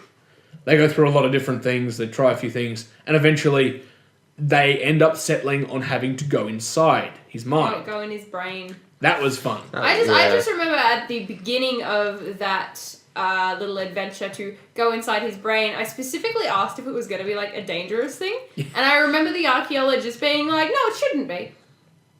Shouldn't be dangerous. Yeah. I should have interpreted those words properly. How dangerous can one's mind be? Right? Yeah, he told me, I told him the risks, and he told me that he didn't want to get their hopes down, he wanted to keep everything up and okay, and so, even though there was a small chance of failure, especially, if they did badly, there was a higher chance that things would go badly, and then I would roll a percentage to see how badly they went. Now, this could have gone anything to a mild headache for a couple of days, to being unconscious for a couple of days, to having mental trauma. The very worst thing was... Happened to two of us. Happened to two of them, which was... Instantaneously. Horribly unlikely. Like, we're talking percentage, 1%. Percentage, two of us. 1%. Two of us. Percentage, 1 to 10. Their brain basically hemorrhaged and they died. No, our brains exploded. Our Our heads literally blew up.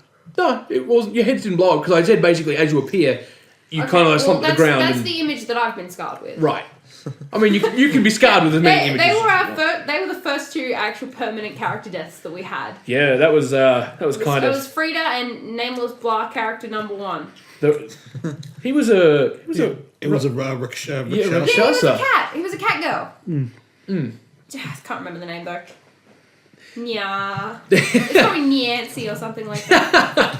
Okay, so Nancy Chan. that set about a large chain of events that set forth this party's very first campaign. Oh no, Korath is still around. We failed miserably to get him out of Kree's head. So, if just to go right back, just for a second, that curse, that was a result of that dice roll. Oh yeah, you're gonna have to be a little more specific than that curse. It was like mentioned briefly earlier. The curse to Wyvern Jack's The curse that made fortune. Wyvern briefly. Jack about as flexible and reflexive as a toadstool.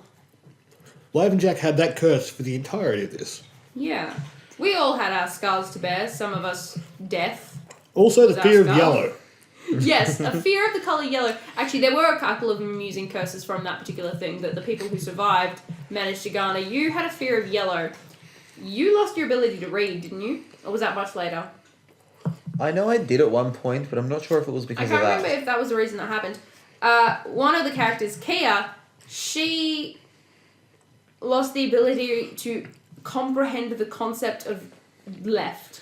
Yeah, and that was interesting to watch her try and play out. Yes, yeah, it came up more often than She was like, what "Oh, I was just turned expected. left." I'm like, "What's left?"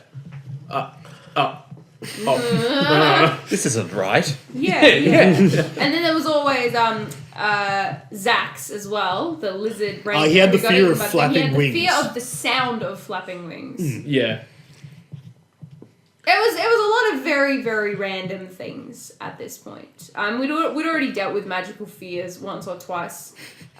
When Johnny's character got his fear of lizards, and then Zax joined the party in the next room. Yeah. It's like, hey, look, a lizard folk. Every time you look at your party member, roll for heart attack. It was kind of funny. Yeah. All right, so the actual arc with the whole Korath thing, we will deal with in a separate thing because that literally took about a year of in-game That time, was- of out-of-game time. Oh, it was a long time. I do actually have the dates written down Cool. because I wrote down the dates on James' character sheet of when he started to when he died, Awesome. which is most of it. Yeah, that's something Jack never did, was actually write down dates. Yeah, because it was after we actually, came to the conclusion of this particular story arc, we decided to do a time skip. And because of what had happened in that particular story arc, how it ended, how it was such a big impact on the world, we decided that it was a good time to start a new era. Yeah. And so it made creating a dating system easier. I've actually got 'cause- them written down here. It was like PR now. Yeah. I mean, not that it really ever gets used by anyone but me. Yeah, well, I'm going to actually format it properly into a file system and actually have a calendar of dates that occur. Yes, that would be incredibly useful. Then we can keep track of seasons and stuff as well. It's at the moment. It's kind of. I'm currently at uni in addition to Postquam- working, so Postquam remissionis, meaning after release. that's right. That's what it was. Because it was Latin. Yeah, because I was like, it's got to be Latin. Yeah, Latin sounds cool. Latin always sounds cool. And you know what? Latin's really good for puzzles, except for when people, Except for when people Google fucking the answer. Google translate them. Filthy cheaters. That was literally my first time DMing, and they did that. So mad. But I mean, other than that, since, a lot of what we have to discuss in that will be discussed in that story as opposed to this one. So we're sort of left with a pick and choose situation now. It's a choose your own adventure. Only you're choosing our adventure, and we're Yeah. picking it for you. But I mean, we can Choose your discuss own- some of the things that happened in Flibbleton, Yeah. that we remember, just specifically to keep it Memories. Flibbleton centric. Yeah. Okay. So But I think it's a good place to start with the whole thing about Wyvern Jack Estate. yes. So what we'll do with this next part is we'll go. G will discuss one of his fond memories. We'll debate that. Then Andrew can discuss a fond memory if he has any. And then we'll go to Cammy. And after that, So formatted. I may interrupt. Yeah, you can interrupt, it's fine, but we'll just try and keep a bit of a format going for now. interrupted. Namely because... Shut up! Because there's one particular thing I want to mention that before we finish this up, and Even it's before already one getting... of us mentions it as our memory. I will be very It would surprised. be amazing, though. Take it away, G. So, the fondest memory I have from the Wyvern Jack estate, there's plenty there. Well, just mention what the Wyvern Jack Estate is first. I've mentioned it briefly, but So- just tell us the story of Wyvern Jack Estate and how it came to be. So the Wyvern Jack estate is a building. Basically, it was like a large sort of mansion style, sort of. Mansion. Well, I wouldn't say mansion, but more like. You've got the floor plan. We can put the floor plan up. Yeah, actually, I because did. we've got I a did picture actually of have the that. floor plan. This is the floor plan, ladies and gentlemen. So basically, it was just a very large building that we ended up buying. It was a little farmstead, more or less, but it was like a very large estate type kind of house. So it had split floors, a very large barn, and a lot of farmland where basically we were making a profit of $1 a day on tomatoes Tomatoes and potatoes. and potatoes. Thank you. And we ended up buying this place. Wyvern Jack bought this place Did you buy because it outright? yeah, This because is before we were in debt. yeah, this is before we were in debt. This is basically myself and Blast character, the Rakshasa. The Nancy Chan. We got our hands and paws on a lot of money. Pause. Yeah, and so and then the brain incident happened and the Rakshasa died, which meant that I was the sole inheritor of all this money. So, basically the first thing was get some real estate and set up an office. And so it just so happened to be that, I went and go and speak to the archaeologist, who I hated with a passion. He was a pain to deal with in day-to-day anything. Well, the thing is this way, this guy's chaotic. I think he was chaotic good. Yeah, no, he was chaotic good. Like, he wasn't a bad person, he was just a very annoying person. And I was lawful evil. It's the complete opposite of, The personalities clashed like oil and water. I mean, there were plenty of times where I plotted to murder the archaeologist, and then I found out what he actually was. I was going to say, I'm glad I did not act upon this. We did not know that he was actually Paylor. Yeah. So that's... And so we've got this building, and that acted as our base. And that was the reason why we were hanging around Flibbleton for such a long time. It was good. We all had bedrooms. There was like an alchemist lab that got used like maybe twice before Frida's head blew up. There's a blast chamber that I had in the that was a Fort Wyvenjack though. That's post Wyvenjack. That was a later addition to the estate.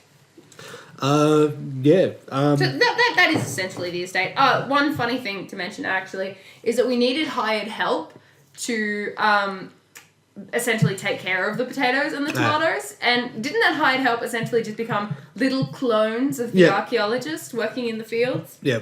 If anyone's familiar with the spell Simulacrum, basically there was just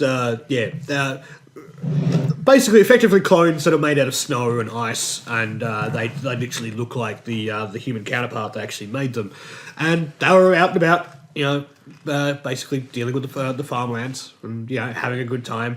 Wyvenjack still hated this, but then again, I mean, it was something that he could take his frustration out of if he needed to. Not that he ever did, actually. But yeah, basically, I've got two moments, but I'll only pick the first one, mainly because this will be because it was part of a plot point as well. We had a little tournament happen in Flibbleton. Oh, okay, yeah.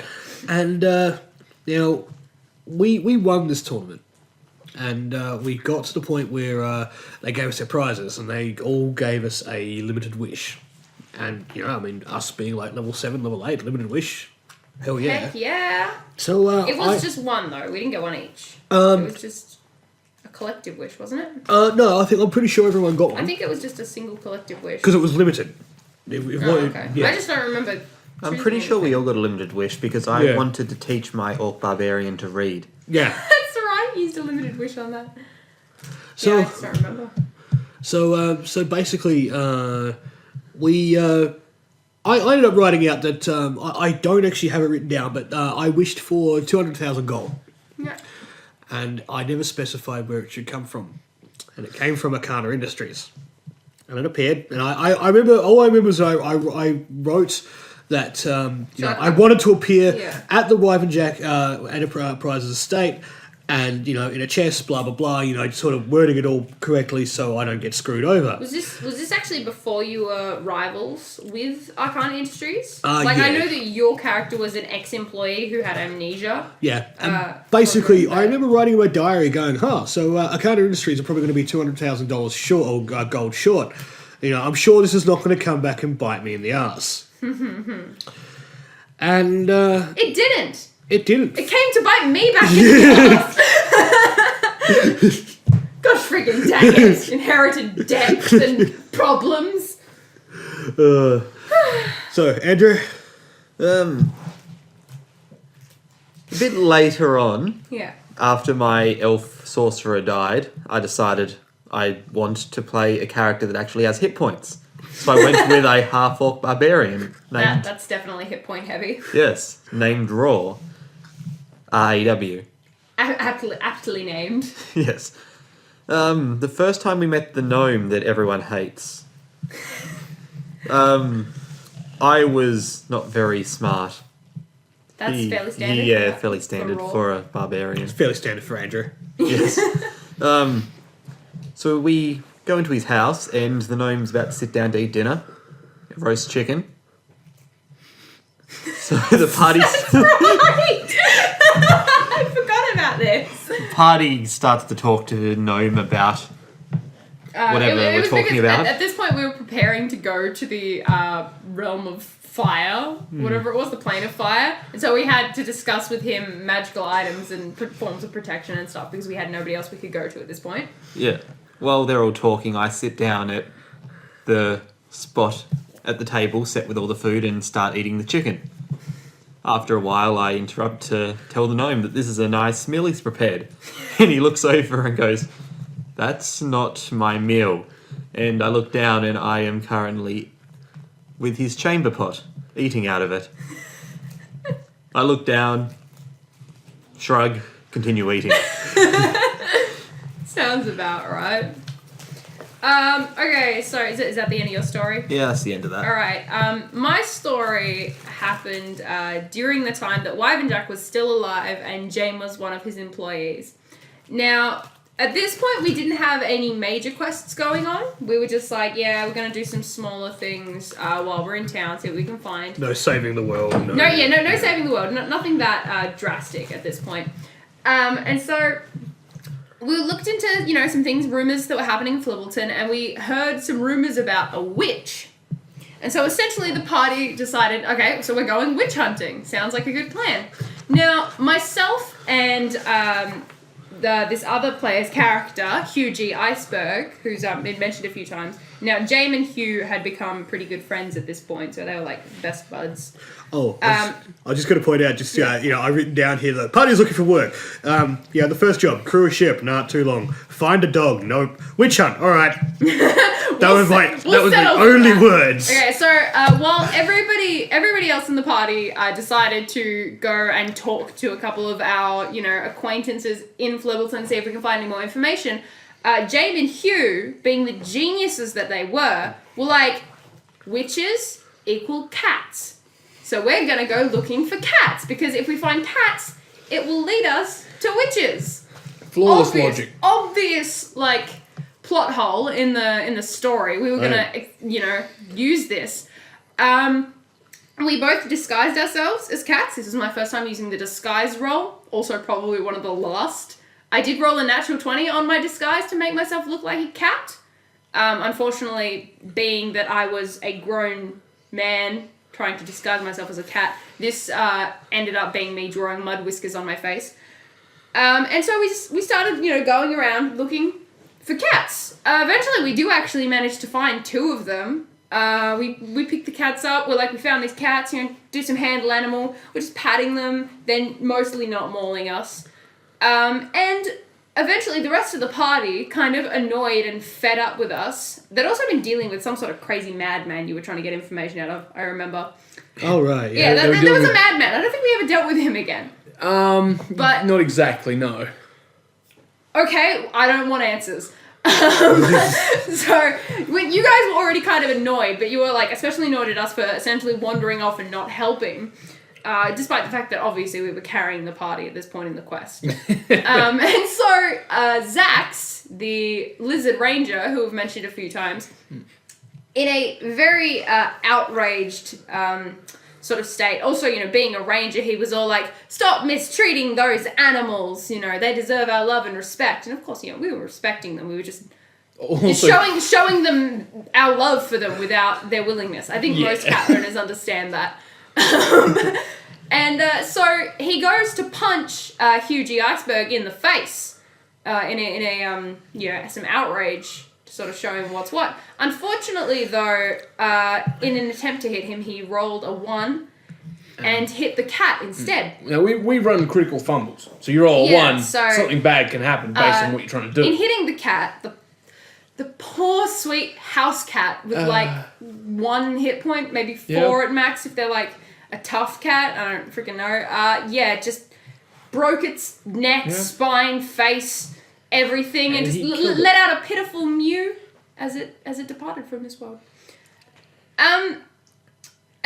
So obviously after this, the ranger started having a freak, and we hated him from that point on. Yeah. You monster! How could you? We then did bury the cat and had a funeral for the cat. I have a picture of the 2 of us actually having the funeral for the cat. I gave my first eulogy there. It was beautiful. Rolled a natural 20 for that one. We did actually, after that, find out that the cat did belong to a young child living in Flibbleton, and I wanted to ask them, just like to make sure, because we saw that this child was uncertain, looking around for something, and I wanted to ask them if they owned a cat. I went up to the door. This was like late in the evening. Knocked on the door. The child came. Opened the door. I rolled a will save, I think it was. Yep. Yeah, because I'm like, feeling incredibly guilty right now. I roll a 1 on my will save, I scream in the child's face and head for the hills. And I don't think we ever told that child that their cat was dead. No. Poor kid. But there is a cat gravestone in the backyard of Wyvern Jack Estate. Yeah. It's still there. And the amusing part is that considering like half the character deaths up until that point, I think that cat got more attention compared to like other people's characters. We hadn't had very many. Yeah, last character was a cat and we didn't care half as much. Yeah. Like, we hadn't had very many, severe character deaths at this point. But, yeah, we all were a little bit shaken up by the cat's death. I think Josh might have cried. Yeah. There were tears. There were definitely tears there. Yeah. It was a serious point in time. And, we remember that cat dearly. And, yeah, that's why we hated the lizard. Yeah. One of the reasons. But that was the main one. Are there any other points you guys want to bring up? I just wanted to quickly point out that it was also funny when Slaliki tried to tick off the merchant by making him wake up earlier and open his store. He's like, "No, serve me, come on, serve me." And then the merchant made him run around Flibbleton with his underpants on his Actually, head. the context with that was that he woke him up by throwing rocks at him. Yeah, okay. And then rolled a crit and smacked him in the face. Of course the merchant's going to wake up and be like, He took offense no, to this. he took exception to this.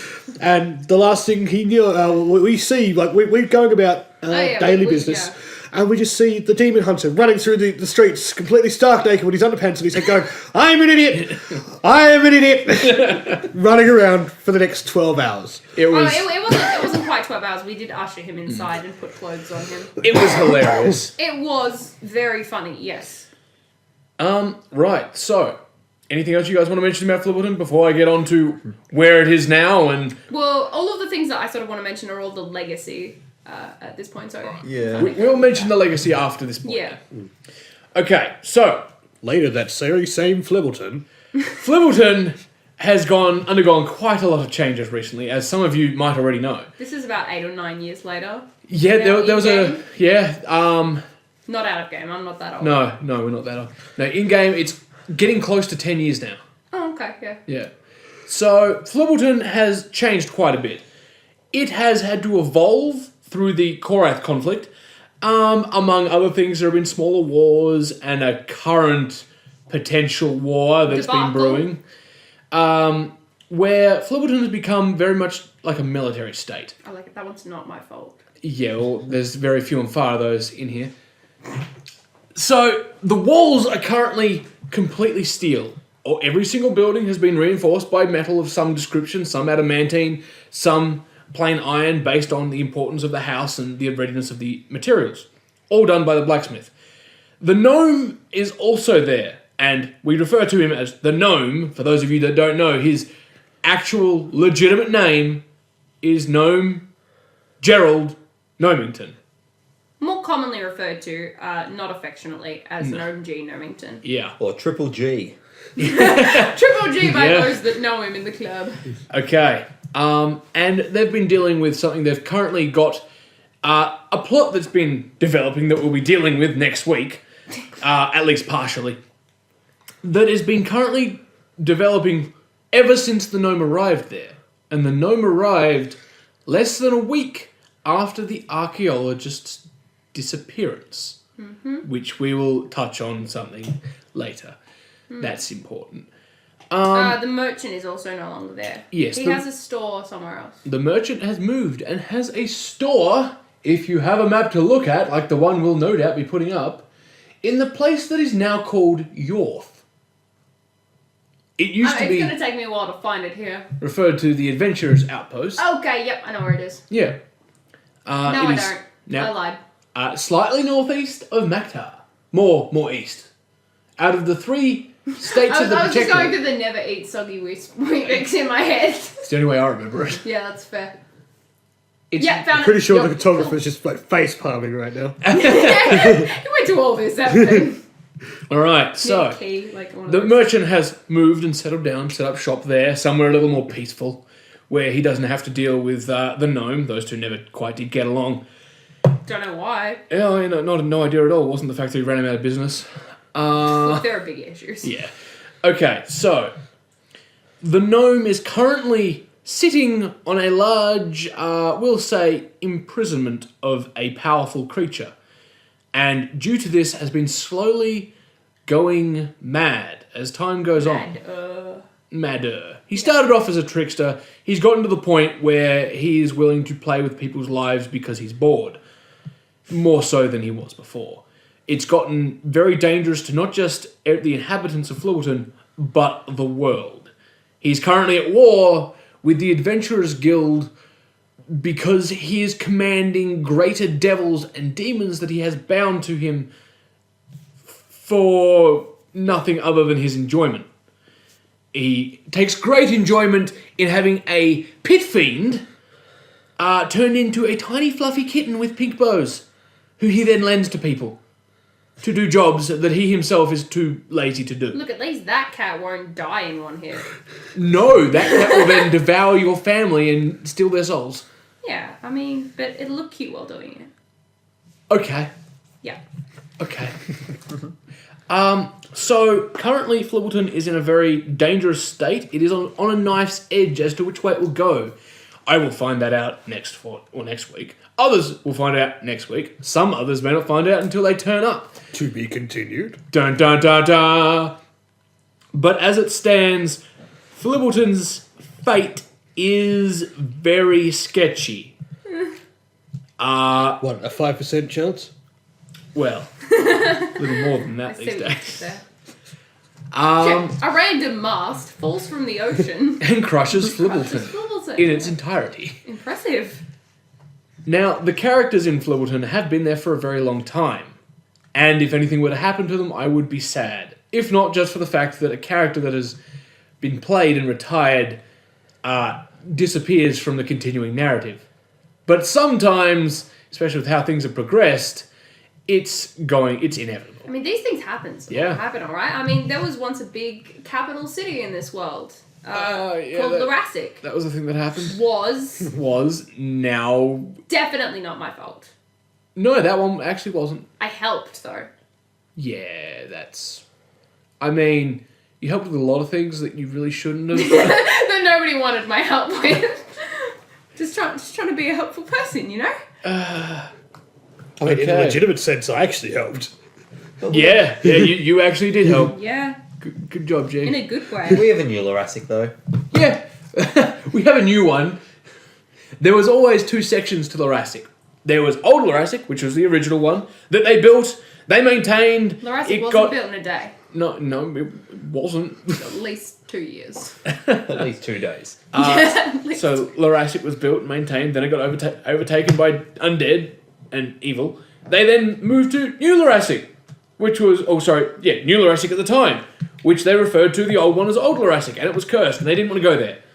And then New Lurasic, which was current Lurasic, got destroyed, Jeez, you're making this worse. and then they moved to Old Lurasic and called it New Lurasic because people can't work out what they want to We do. worked out a new one, we called it New Lurasic. Yeah. And it was actually called Breeport. Yeah. Well, there you Some go. people refer to it as New Lurasic. It's a very convoluted story. That's for a different time. Yeah, that is So, not Flibbleton. All I know is that I made Breeport great again. Yeah, you did. You made Breeport great at all.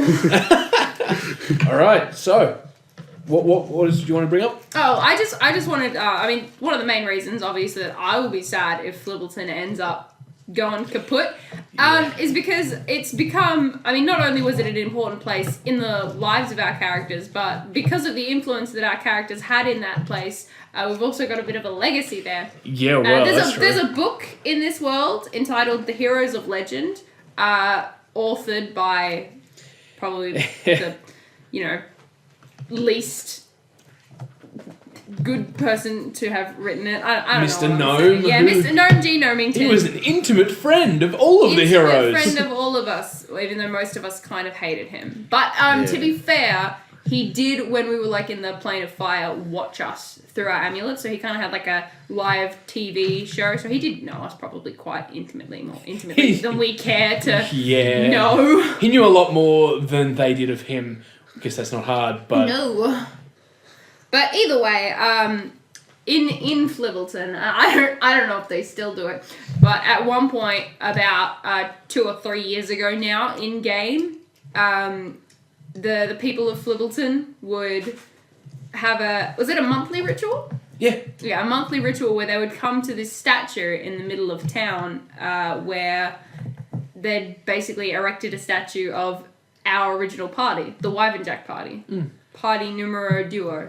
The stage without Wyvern Jack. Wyvern Jack isn't even in that. No. Wow, brutal. So there's a statue in the middle of Flibbleton that contains. I don't remember half of them actually, honestly. Like, I can if I think about this, I can get it. So it's got James, it's got Bastion. No, it's Cirrus. It's not Bastion? Cirrus. Oh, because it was people that Arden was friends with. Yes. Yeah, so we've got. Is Arden in the statue? He paid for it. I'm pretty sure. Yeah, okay, he probably made himself look more attractive than he does in real life. James, Arden, all of these other characters. Raw was in there, even though he helped kill us. Little propeller hat. Yeah. There's essentially a statue of our main original party in this town, and after a year and a half of a really big campaign, that felt like a really sort of rewarding thing, and it was great because we didn't know about this. Once that party basically ended, for lack of a better term, we didn't know about this. We did the time skip into about 7 years in the future, and then when that party that we were a part of went to Flibbleton, we sort of had this moment of just, it was pure nostalgia. And this was like almost 3 months later, out of game time, that it took for us to go back here, and it was really cool to sort of go back and see all of that. This is a nice throwback. Yeah, to see how everything had changed.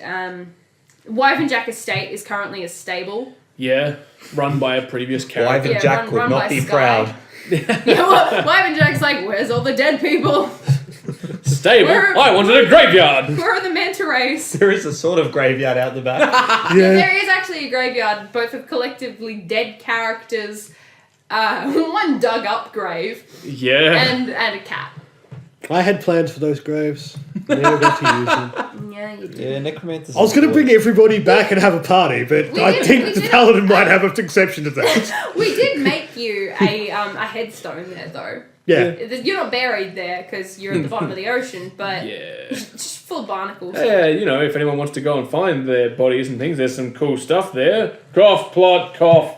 Hey, that's meta. Hey, I was gonna say you'll end up with a really cool scythe. We've like tried very hard not to go out of our way to do things Just so you know, because of our old party. It does harm 3 times a day. Cast level 10. I actually thought it was cast level 12. Summon a shadow once a week, and it does 1d4 plus a 1d6 plus 2, and also inflict serious wounds, which is 3d8 plus 10. In before Jerry As has to run like a D&D session with about 32 people that are all in different parties, like rushing to get there. Oh god! Please no! Mass D&D. No, don't worry, because I know who's going to win. It'll be Mr. Flibbles. Yeah. Okay. Defending the body. That's essentially, most of what we've got for Flibbleton, the once little port town on the east side of Safula. Where the old meet the new. Where the old meet the new. Sniff. Okay. Does anyone have anything else I'd like to say? Speak now, forever hold your peace. I think we've said enough for tonight. All right then. It's a not so subtle way of saying that you're dumb here. Yeah. All right. So In summary, this is going to get thrown up on obviously Patreon, where you're listening to it currently. If there is a specific section you would like to know more about, comment on this. a particular part of history. Yeah, history, section, even a group. If you know of a group that you want to know the history of and how it was founded, let me know. Comment on this, and I'll have a look through, and whichever one has the most likes, or it might even be able to branch a couple of them together, considering tonight we didn't exactly speak about just one thing. We'll try and cover it in the next one. I want to try and make these at least fortnightly. So there should be some sort of semblance of more of these in the future. Otherwise, I'll be very sad. All right. Thanks for listening. Yeah, thanks for listening, guys. Bye. Bye. Come on, G, say something to them. They've been listening to you for almost 2 hours. Just My God, they've been listening to us for 2 hours. give them some words. All right. Some comfort Mr. Flibble for says the hi. sorrows. Wake up and Mr. Flibble says hi.